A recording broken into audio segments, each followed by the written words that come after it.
Hi guys, I wanted to show you how you could kind of do a DIY for a document camera if you don't have the funds to purchase a document camera. This is kind of like a throw together, low budget way. If you are concerned with your students not being able to see a whiteboard behind you, this is a great way to be able to show them examples, demonstrations, how to work a problem, a little bit closer in. So first of all, I have my work computer set up and I already have my Zoom conference scheduled. Jen, my students will be jumping in there. You also are going to want your phone to log into the same Zoom conference. And so what I like to do is I like to go ahead and start my Zoom, which I'm going to do on the computer. And then it will have my picture on there and my students can see my picture. I'll have my audio on and my video on. But then what I also want to do is I want to log into the same Zoom conference from my phone, which in my case all I do is I go ahead and I click the link in my Google Calendar. It's preparing my meeting. Let me get in to it. It's thinking. And here's what I want to make sure I do. I want to make sure I disconnect the audio because I don't know if you heard that feedback right now. I want to make sure the audio on this is not on, but I do want to join the video and have the video on. Okay, so that's like a couple of the key features there, is make sure on your phone you disconnect or don't join with audio, but you do join with the video. And so now on my work computer screen, I have two pictures, one of my face and from this camera and one from on here.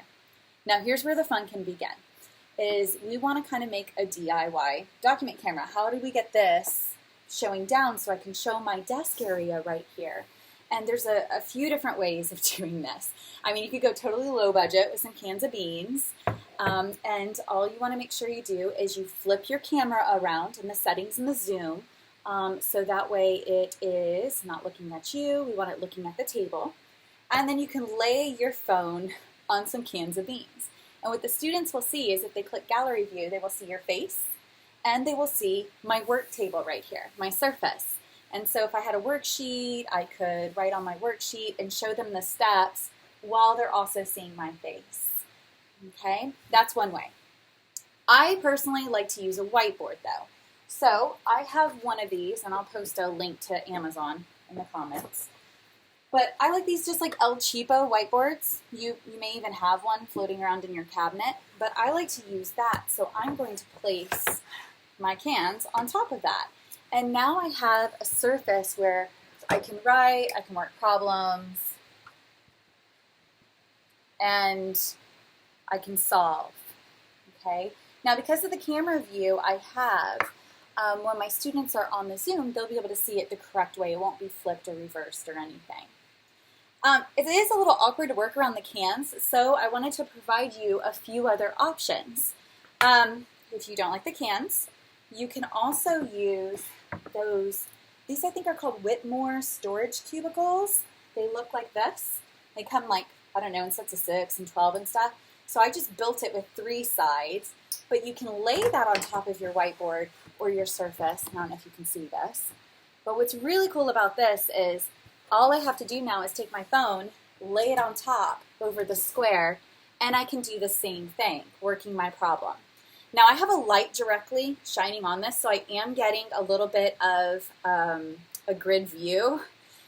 Maybe you could use that to your advantage if you need to graph something and you have a light directly above. You have graph paper as well.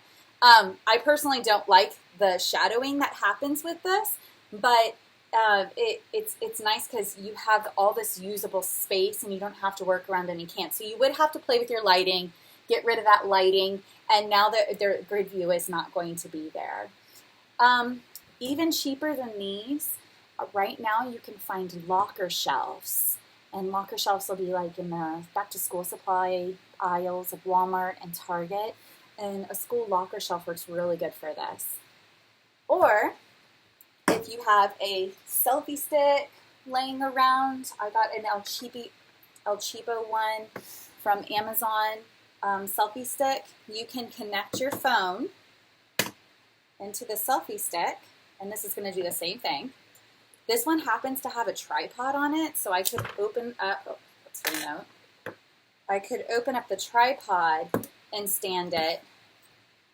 Or the ones that are even cheaper, they're like, you can find them at Five Below and stuff, that don't have the tripod, you can prop your phone into like a container. Like I have a cup right here. You may want to lay it on a stack of books, but you can prop it to where it is right over your whiteboard. Okay, mine's not going to stay because I don't have something heavy holding mine in there right now. Okay, but that's another way, is kind of prop it using books or a can, whatever you have available. Now, if you don't have a whiteboard, remember that you can also just take a white sheet of paper, put it in a protective sleeve, lay that down, and you now have a whiteboard. Okay, same thing, you can write your problems out